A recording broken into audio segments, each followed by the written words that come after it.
Bismillahirrohmanirrohim. Assalamualaikum warahmatullahi wabarakatuh. Hai Ananda Soleh dan Soleha, apa kabarnya pada hari ini?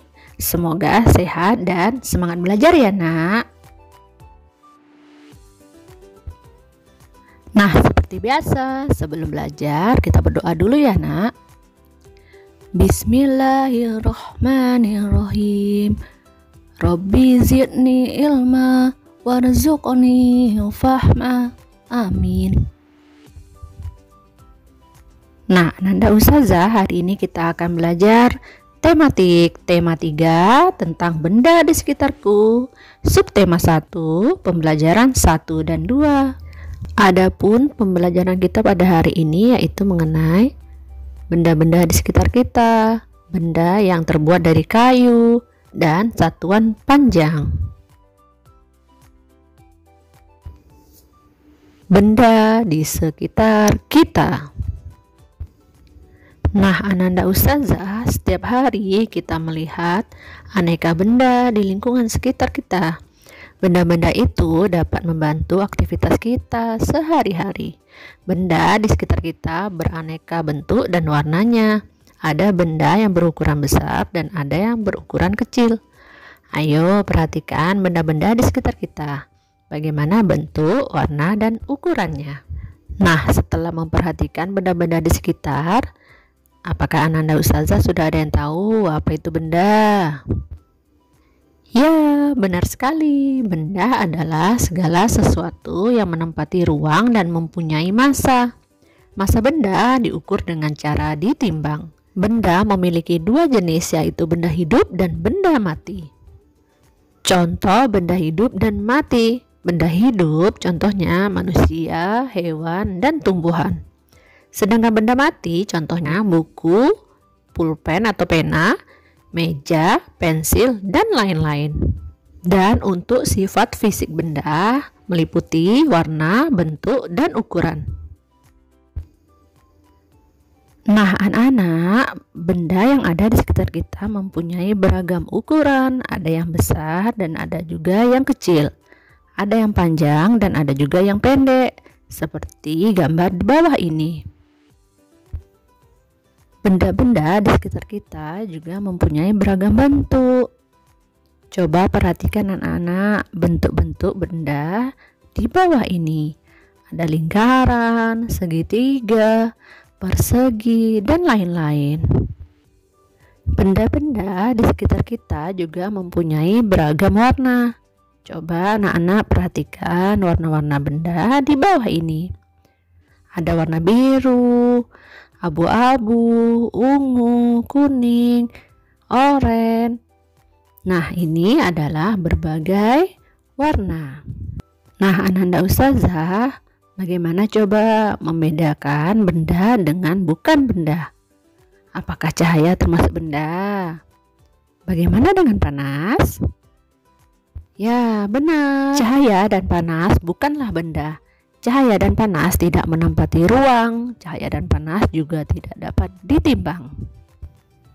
Nah, kamu telah membaca wacana tentang benda. Amatilah gambar-gambar di bawah ini dan lingkarilah pada gambar yang bukan termasuk benda. Ya, benar. Ada cahaya lampu, panas api unggun, dan suara yang bukan termasuk benda. Nah, Ananda Ustazah, benda dapat dibuat dari bermacam-macam bahan. Ada benda yang terbuat dari batu, kayu, besi, kaca, plastik, dan lainnya.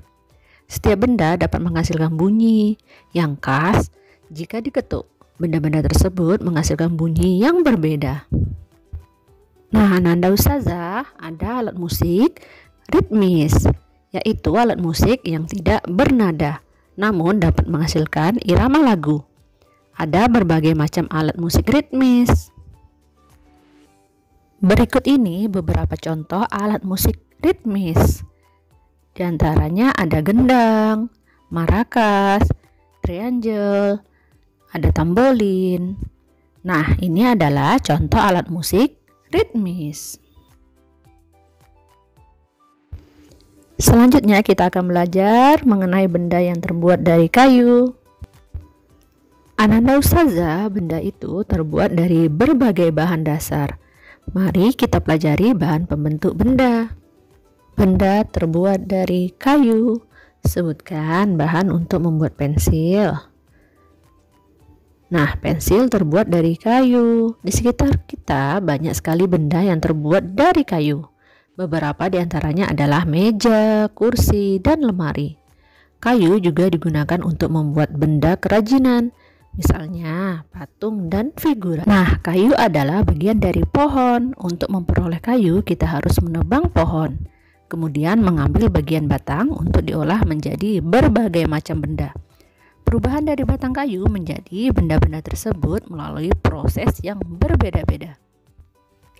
Adapun tahapannya yaitu yang pertama penebangan pohon, yang kedua pengiriman log atau kayu gelondongan, yang ketiga pemotongan log kayu, dan yang terakhir yaitu pengeringan kayu. Nah, Ananda Ustazah, siapa yang tahu apa keunggulan benda yang terbuat dari kayu? Ya benar, keunggulan kayu adalah mudah dibentuk. Beberapa benda yang terbuat dari kayu jati dapat bertahan sampai puluhan bahkan ratusan tahun. Sekarang, apa pula kelemahan benda yang terbuat dari kayu? Ya benar, kelemahan benda berbahan kayu adalah tidak tahan api, sehingga mudah terbakar. Namun ada beberapa jenis kayu yang mudah terserang rayap atau serangga lainnya. Nah, sekarang coba perhatikan benda-benda di sekitarmu. Adakah yang terbuat dari kayu? Coba tuliskan hasil pengamatanmu di kolom yang telah disediakan berikut. Ya benar, ada lemari sebagai tempat menyimpan buku pelajaran dan alat peraga. Ada meja untuk tempat menulis dan menggambar. Ada papan tulis untuk menulis pelajaran yang sedang diajarkan. Ada kursi sebagai tempat duduk saat belajar. Serta ada figura, yaitu tempat untuk memasang gambar. Desa tempat tinggal Siti dan teman-teman mempunyai hutan. Di dalam hutan tersebut terdapat beraneka jenis pohon. Fungsi hutan antara lain untuk menyerap air hujan. Hutan menyimpan air hujan tersebut dalam jumlah yang banyak, namun ketika hutan digunduli, membuat aliran air terganggu. Hal ini menyebabkan air menggenang, akhirnya terjadi banjir yang mengalir ke pemukiman penduduk. Nah, anak-anak, apakah boleh kita menebang pohon? Boleh ya anak-anak, asalkan menebang pohonnya dengan cara bijaksana. Ketika kita menebang pohon, kita harus memilih pohon yang sudah tua ya anak-anak. Setelah menebang pohon, kita juga harus menanaminya kembali supaya hutan di sekitar kita tidak gundul ya anak-anak. Nah, anak-anak, di sini kita akan bermusyawarah membahas tentang hutan yang tadi ya anak-anak. Musyawarah bertujuan membahas bersama suatu masalah dengan tujuan mencapai keputusan bersama untuk menyelesaikan masalah tersebut. Di desa Siti banyak penebangan liar. Bagaimana cara mengatasinya? Ya benar, cara mengatasinya pemerintah harus memberikan sanksi yang tegas terhadap para penebang liar. Nah, bagaimana pula cara mengembalikan hutan seperti semula? Ya benar, untuk mengembalikan hutan seperti semula perlu dilakukan penghijauan pada hutan yang telah gundul. Musyawarah merupakan salah satu cara untuk mencari keputusan bersama. Nah, mengapa perlu musyawarah dalam mengambil keputusan bersama? Ya benar, karena musyawarah bertujuan membahas bersama suatu masalah dengan tujuan mencapai keputusan bersama untuk menyelesaikan masalah tersebut. Nah, Ananda Ustazah, kayu ternyata tidak hanya digunakan sebagai bahan baku untuk membuat meja, kursi, ataupun benda kerajinan saja loh. Kayu juga dapat digunakan untuk perlengkapan olahraga, seperti permainan bola kayu. Pada permainan bola kayu, perlengkapan yang digunakan adalah bola dan pemukul. Bola dan pemukulnya terbuat dari kayu. Pemain harus memukul bola menuju ke gawang kecil. Gawang kecil juga terbuat dari kayu. Coba perhatikan gambar di bawah ini ya anak-anak. Selanjutnya kita akan belajar mengenai satuan panjang ya nak. Apakah kamu pernah melihat benda-benda di bawah ini? Ya benar, ada penggaris dan meteran. Nah, pasti sudah pernah lihat ya, ini adalah alat ukur ya anak-anak. Setiap alat ukur mempunyai satuan. Perhatikan satuan pada alat ukur di bawah ini. Nah, ini adalah alat ukur penggaris.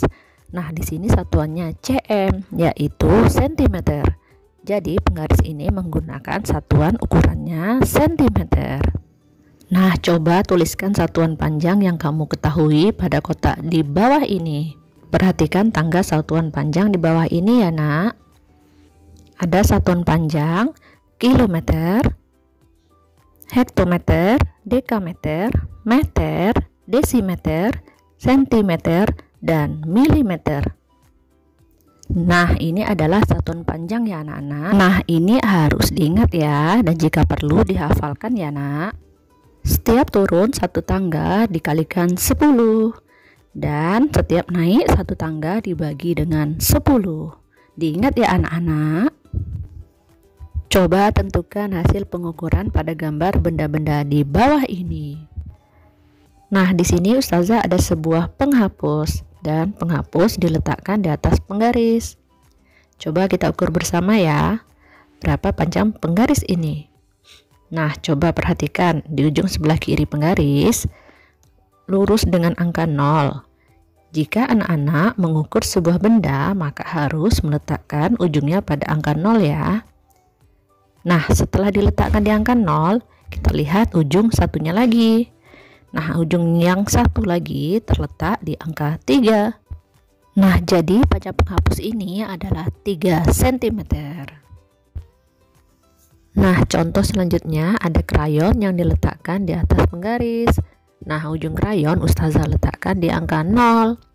Coba kita hitung ujung krayon yang satunya lagi. Terletak pada angka berapa ya anak-anak? 1, 2, 3, 4, 5, 6, 7. Ya, berarti satuan panjang krayon ini adalah 7 cm. Nah, di contoh yang ketiga ada krayon yang lebih panjang nih. Coba kita hitung satuan panjangnya ada berapa ya? 1, 2, 3, 4, 5, 6, 7, 8, 9, 10. Berarti ada 10 cm. Nah, Ananda Ustazah, sampai di sini dulu ya pembelajaran tematik kita pada hari ini. Semoga anak-anak bisa memahami apa yang telah Ustazah sampaikan. Dan terima kasih sudah menonton video Ustazah ya. Wassalamualaikum warahmatullahi wabarakatuh. Thank you.